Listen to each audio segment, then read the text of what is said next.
Was ist eigentlich aus diesen Schulbegriff geworden? Sport heisst nicht mehr Sport, sondern BS. Das steht als Beispiel für Bewegungssport.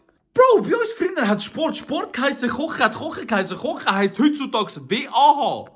Jetzt richtig liegen, dann sollte das Wirtschaft, Arbeit und Haushalt heissen. Bro, stell dir vor, du kommst irgendwie, weiss auch nicht, in die Schule, du sagst, ey, heute habe ich WHA, BKA, BLG, ABC, DEFG, weißt du, was ich meine? Ich brauche eure Hilfe. Religion und Kultur hat bei uns RK geheissen. Ganz einfach, Religion und Kultur. Jetzt heisst das, seht ihr, schon wieder vergessen, Bro, der Lehrplan 24. Ich habe mit dem Chat darüber diskutiert. Es ist, was machen ihr? Und gibt's eigentlich heutzutage noch die Mäppli-Farbe, also blau, gelb, rot und grün? Und sind wir ehrlich, Matti ist blau. Und ich glaube, gel war deutsch gewesen. Aber ich weiss doch auch nicht, wie die anderen ausgesehen haben. Ganz ehrlich, gibt's eigentlich da aussen noch die Mäppli-Farbe? Also, ist das so das Ding? Die Farben haben immer passend zum Buch müssen sein. Was mache ich?